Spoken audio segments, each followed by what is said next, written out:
Cancer healer centre, a new beginning. खंडणी प्रकरणावरून धनंजय मुंडेंवर आरोप करणाऱ्या सुरेश धस यांनीच घेतली मुंडेंची भेट. धनंजय मुंडेंच्या डोळ्याचं ऑपरेशन झाल्यानंतर त्यांच्या निवासस्थानी 2 दिवसांपूर्वी दोन्ही नेत्यांची भेट. धनंजय मुंडेंना लपून भेटलो नाही, तब्येतीच्या चौकशीसाठी दिवसा भेटलो, लढा सुरूच राहणार. भेटीवर सुरेश धस यांचं स्पष्टीकरण.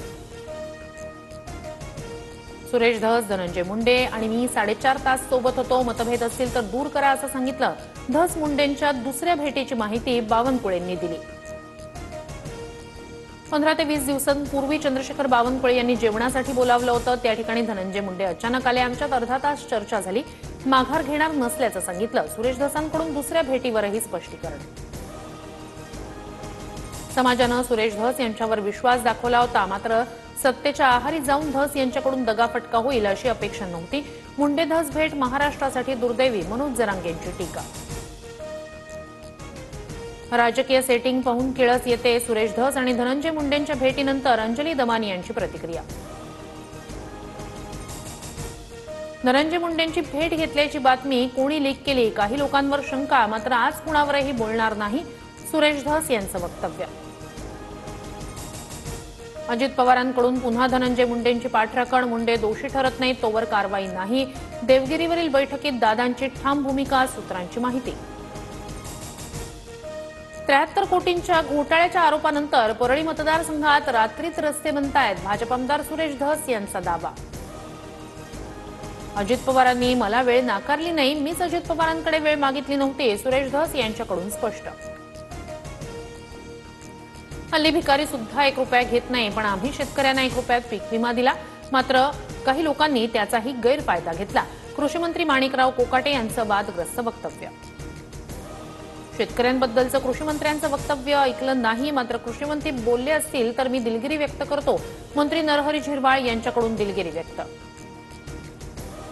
नाशिकमध्ये उपमुख्यमंत्री शिंदेंच्या उपस्थितीत सिंहस्थ कुंभमेळ्याची आढावा बैठक. कुंभमेळा मंत्री गिरीश महाजन बैठकीला अनुपस्थित.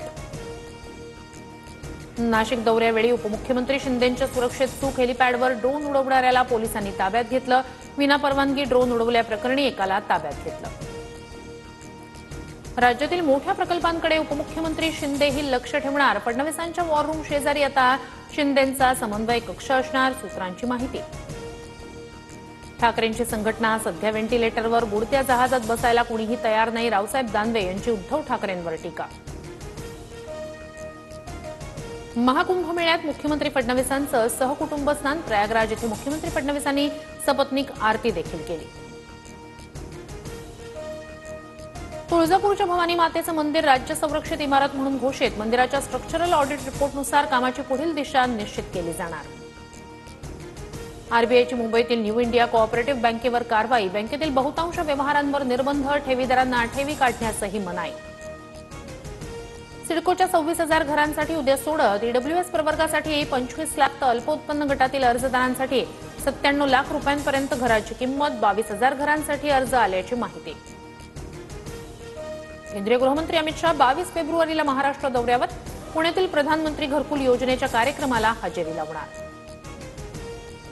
राज्य सरकार लव्ह जिहाद विरोधात कायदा आणणार. कायद्याच्या कायदेशीर अभ्यासासाठी पोलीस महासंचालकांच्या अध्यक्षतेखाली विशेष समिती गठीत. लव्ह जिहाद विरोधात कायदा करणारं महाराष्ट्र राज्य देशातील 10वं राज्य ठरणार. इंडियाज गॉट लेटंटमधील वादग्रस्त वक्तव्यानंतर रणवीर अलाहाबादिया नॉट रिचेबल. रणवीरच्या घरालाही कोलो. बहुचर्चित छावा सिनेमा प्रदर्शित. सिनेमाचं अॅडव्हान्स बुकिंग पाहता छावा सिनेमा बॉक्स ऑफिसवर धुमाकूळ घालण्याची शक्यता. Cancer healer centre, a new beginning.